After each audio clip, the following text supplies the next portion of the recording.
ولو جعلناه قرآنا أعجميا لقالوا لولا فصلت آياته. السلام علیکم ناظرین، آپ دیکھ رہے ہیں دارل وحی انسٹیٹیوٹ میں ہوں محمد اویس مرصد کر خباب محمدی سے موجود ہیں۔ کرسب سے آج ہم پہچان کریں گے۔ کرسب ہمیں یہ بتائیں، خواب کے اندر انسان اگر آگ دیکھے تو اس کی کیا تعبیر ہو سکتی ہے؟ وعلیکم السلام ورحمۃ اللہ وبرکاتہ۔ الحمدللہ والصلاة والسلام علی رسول اللہ، اما بعد فاعوذ باللہ من الشیطان الرجیم، بسم اللہ الرحمن الرحیم۔ قلنا یا نار کونی بردا وسلاما علی ابراہیم۔ محمد اویس صاحب، آپ کا جو سوال ہے یہ اکثر سوال آتا ہے، جو کہ آگ ہے، ظاہری سی بات ہے آگ اچھی چیز نہیں ہے، یہ انسان کی دشمن ہے۔ خواب کے اندر کوئی دیکھتا ہے کسی گھر میں آگ لگی ہے، کسی محلے میں آگ لگی ہے، کوئی مسئلہ بن گیا ہے، تو اس کی تعبیر کیا ہے؟ جس آدمی کو بھی یہ خواب آئے لازمی وہ تعبیر پوچھے، یہ اہم خواب ہے۔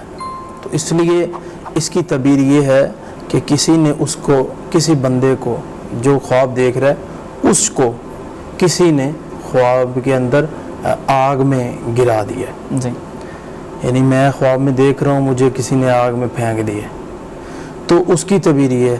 یا وقت کا حاکم ہے، بادشاہ بڑا ہے، تو اس نے آگ میں پھینک دیا، یہ آدمی دیکھ رہا ہے، تو اس کی تعبیر یہ ہے کہ اس کے اوپر بادشاہ جو ہے یہ ظلم کرے گا، اللہ، تو ظلم کے بعد اس کو پھر خلاصی مل جائے گی۔ اس کی دلیل کیا ہے؟ اس کی دلیل میں انشاءاللہ قرآن سے دوں گا۔ ابراہیم علیہ السلام کو وقت کے حاکم نے آگ میں ڈالا تھا، تو خلیل الرحمن علیہ السلام نے کیا کیا تھا کہ آگ میں گئے، تو آگ میں جا کے اپنے اللہ کو بلایا، حسبنا اللہ و نعم الوکیل۔ ماؤں بہنوں کو یہی وظیفہ پڑھنا چاہیے سخت مصیبت کے اندر، پریشانی کے اندر۔ حکمران کا ظلم اس وقت کیا ہے ویسا، وہ یہی ہے کہ بہت زیادہ جناب مہنگائی ہو گئی، یا ایسا معاملہ ہے، یا اس کو جو اس کا حق بنتا تھا وہ نہیں مل رہا، حکمران کی طرف سے اس پہ ظلم ہو رہا ہے، تو اسے چاہیے حسبنا اللہ و نعم الوکیل پڑھے۔ جی بالکل۔ تو مختصر بات یہی ہے کہ ابراہیم علیہ السلام نے آگ میں جا کے، جو قرآن سے دلیل ہے وہ یہی ہے، قلنا یا نار کونی بردا وسلاما علی ابراہیم۔ جب وہ آگ میں گئے تو انہوں نے حسبنا اللہ پڑھا، تو اللہ رب العالمین نے آگ کو حکم دیا، آگ کی فطرت ہے ویسا جلا دینا، کہ وہ جلا دیتی ہے، لیکن اللہ نے آگ کی فطرت کو بدل دیا، جس کا کام تھا جلانا اس کا کام جلانا، اللہ نے وہ فطرت ختم کر دی اس کی، تو وہ ٹھنڈی ہو گئی۔ فرمایا اتنی بھی ٹھنڈی نہ ہونا کہ کہیں یہ جل نہ جائے، اللہ، تو کہیں یہ زیادہ نہ ٹھنڈا ہو جائے، یہ جم ہی نہ جائے، تو اللہ رب العالمین درمیانہ یعنی کہ کر دیا۔